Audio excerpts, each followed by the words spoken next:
erga tokkoon booddee hundumti keessan akka beektan airdropponni hedduu ta'a telegiraamii gubbaa irratti hundeeffamaa jiru. Airdroppota kanneen keessaa hamster kombaat isa tokko yoo ta'u guyyaa har'aa hamster kombaat irratti waan tokko lama isiniif dubbachuuf dhufe jechuudha. Hamster kombaat beeksisa yeroo gabaabaa keessatti beeksiseetiin jechuudha. Koinii baay'ina qabdaniin osoo hin taane profit per hour isin qabdaniitiin isiniif kalfalama jechuudhaan post godhee jira jechuudha.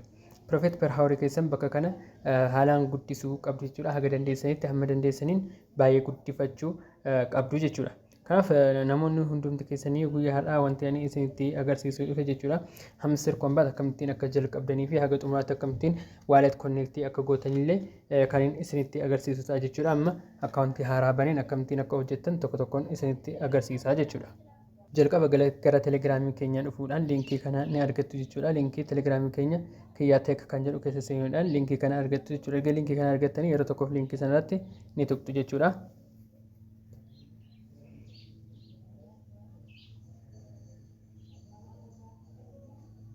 Erga tuqxanii booddee haala kanaan isiniif fidannu.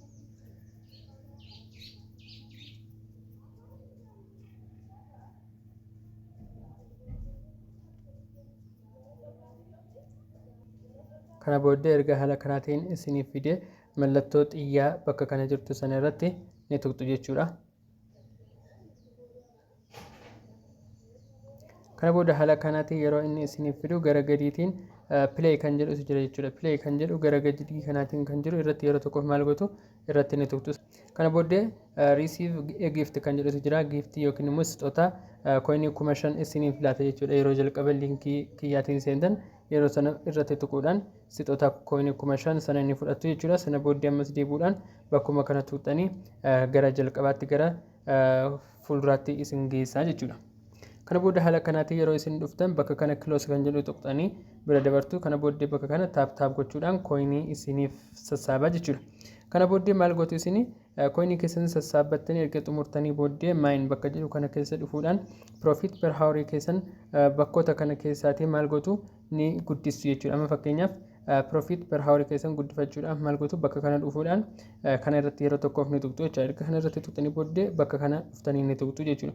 Haala kanaatiin hunduma isaa irratti haala kanaatiin irratti tuttuqaa levelii keessan guddisaa profit per hour keessan guddifachuu ni dandeessu jechuudha. Akkasumas immoo earn kan jedhutu bakka kana jira. Bakka earn jedhu sana tuquudhaan akkasumas taaksiiwwan hedduutu bakka kana jira jechuudha. Taaksiiwwan kana hunda isaanii yoo hojjettanii profitii keessanis guddifachuu ni dandeessu. Akkasumas immoo koinii keessan guddifattanii ittiin profit per hour bitachuu ni dandeessu jechuudha.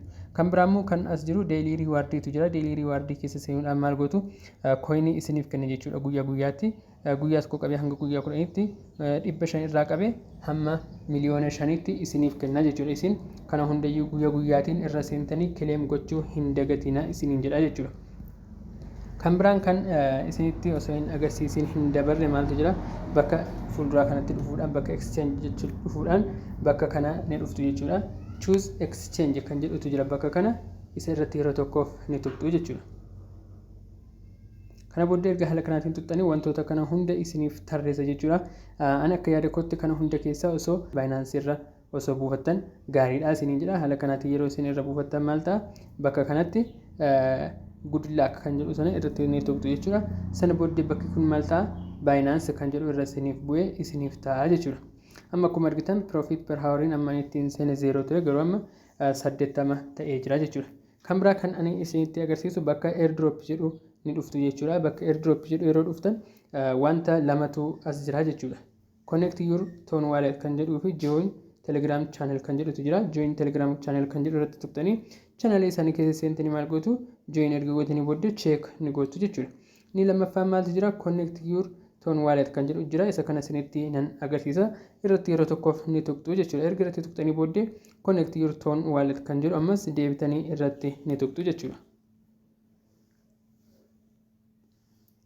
Kana booda haala kanaatiin isiniif fide jechuudha. Appilikeeshinoota warra gara gadii kana buufattanii kan qabdan yoo ta'e Ton Keeperii, My Ton Wallet kan jedhu warroota kana keessa tokko isaan irratti tuquudhaan maal gootu connect ni gootu jechuudha. Yoo barbaadan immoo Telegram Wallet keessa waliin connect ni gootu jechuudha. Telegram Wallet keessa irratti connect gochuu maal gootu open Telegram Wallet kan jedhu irratti ni tuqtu jechuudha yeroo tokkoof.